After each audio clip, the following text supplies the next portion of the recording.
Hi guys, welcome back to the channel. First things first, if you don't mind, please and if you really like my content, please subscribe. The videos would be very helpful. My last video seems to have done quite well, talking about cards that came out of nowhere and suddenly rose quite quickly in price.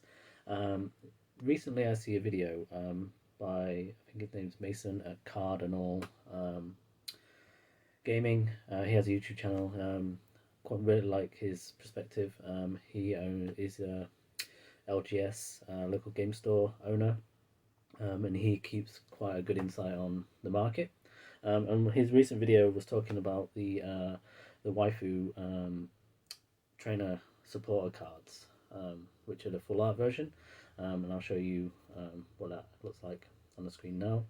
Um, so these cards have always been quite popular, especially Lily has always been the most popular card. These were trading around about £25 a couple of years ago. They've risen up a little bit and then suddenly there's a huge spike. I'm just looking at them now on the computer at the same time as talking to you, just to have a quick refresh of some of the prices. So right now, Lily, the full art version for Ultra Prism is up to $245. What I found quite interesting, and at the time I was thinking this, was where are all the cards? Like he was numbering how many cards were available at the time, and the cards just were not there. It's like where are they? Where who's got all these cards? Where have they gone? Are they all stuck at PSA? Have they all been graded? Where is everyone just put them in their collection and forgot about them? But since those videos came out a couple of days ago, I've seen a few reports of this morning as well about the prices going crazy. Is actually on TCG Player now, the cards are coming back. The cards are there. The numbers are starting to go up. But what's also interesting is the number of cards that are available are going up. The price is starting to come down. Pretty common concept of a market. There's more demand for the card. People want to make the money from it, and they meet in the middle to a point where if there's too much cards available, there won't be. The price will just tank to get the sale, basically. But yeah, I think it's quite interesting to see that since those videos came out, the market has suddenly realised, oh, we have these cards in our folders. It's worth a heck of a lot of money all of a sudden. I'm gonna cash in on that, and it makes total sense. I mean, a card that you either pulled from a $4 pack or £4 pack is now worth like two, three, $400 to someone else. Then it's easy profit for those people.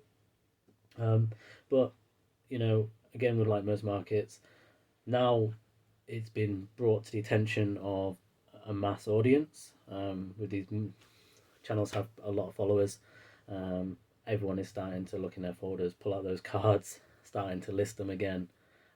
It's quite interesting because I looked at the full arts for the Japanese version actually of Lily, and she is fetching over $1,000, which is absolutely insane prices. I took some screenshots, so I'll show them to you guys now. But what I've also seen happen as well is that these full arts are starting to go up in price.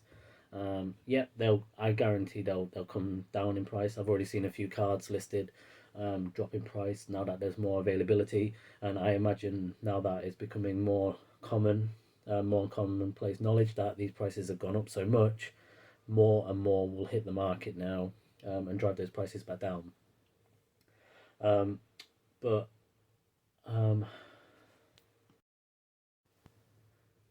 but what I find quite interesting as well is I feel the market, those people that have missed out, similar to the video yesterday where we talk about cards that um, everyone caught sleeping basically, cards that were not worth anything, next to nothing, suddenly shoot up in price, and then everyone's like, oh yeah, I've got that card, and they'll flip it for profit. But I feel like people are getting that FOMO, the fear of missing out. Just recently, I've sold I actually talked about this in my video. Nobody wanted Giovanni because he wasn't such a mainstay character, such as Pikachu, Red, Charizard, stuff like that. But I've actually, these are my last two Giovanni's Exile, and they've sold on my eBay store. So, I think people are starting to worry that they're going to miss out on these cheaper cards because this is only what, £5, £6, something like that. Super cheap. You can pick them up right now. Um, I feel like they're just assuming that because the the young girls and the Hat Ladies and the Misties and Green's Exploration, Cynthia, all those have gone up so much in price that they're worried that it'll drag these prices up and they may have missed out. But you can still buy these cards really cheap, even on TCG Player, eBay, wherever you go. I've seen Pokemon Breeder again. Great artwork on Pokemon Breeder. Very cheap card, about four or £5 right now. But I can see those prices starting to creep up if the trend follows that everyone feels like they're going to be missing out on these cards, thinking, oh, they're all going to shoot up in price. But that's pretty much all I have for today, guys. It's quite interesting to see how the market is evolving. Some videos come out from certain YouTubers saying, "Oh, these cards are going to be worth a lot of money in a year's time." A year goes by, they show up in price. Then everyone's like, "Wow, these cards are super expensive in price now," but there's not any available. And then all of a sudden, the market starts to chuck their cards out into the market, and the price starts to drop because there's more availability. Whether or not any reprints of Pokemon cards by the Pokemon Company will affect um, card prices going forward. Obviously, there's a lot of supply and demand issue right now. There's no supply and a lot of demand, which is causing a ripple effect in the market with certain cards, especially with like Vivid Voltage. Everyone wants the Chunkachu or Thickachu, whatever you want to call him, the big chunky Pikachu from that set. So they're paying ridiculous prices for him right now because there's just not availability there for people to open the packs and pull the card. So there's not many of them available on the market for people to buy. So the prices go higher and higher, and people are willing to pay those prices because it's a safer option than just hoping that eventually when a reprint does come that they can actually get hold of product, because that's another another video about scalpers and availability of product. Will we even get any decent products coming out? We've got the Shiny Fates coming in February, but will you ever see any? Who knows? Unless you're paying 3, 4, 5 times the original price from the scalpers. Unfortunately, that's just the way it works right now. Look at the PlayStation 5, for example. That's been scalped to crazy. People paying 2, 3 times the price for PlayStation 5. Same's happened with Pokemon.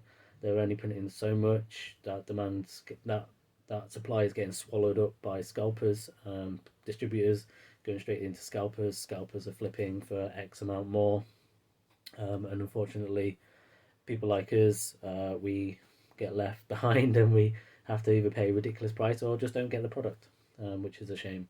But we could talk about it in another video. But hopefully that was some interesting insight for you guys in terms of the price attracting more cards to the market, but it's also caused the prices to drop a little bit. Certain cards have come down, some are starting to go up a little bit. But like I said, I feel like a lot of the FOMO is happening right now with like Giovanni's Exile and other like Boss's Order, stuff like that are gonna start to be bought up a little bit just because of the FOMO effect. So yeah, I think that's it for today, guys. Thank you for watching. If you made it this far, thank you so much, and I'll see you in my next video.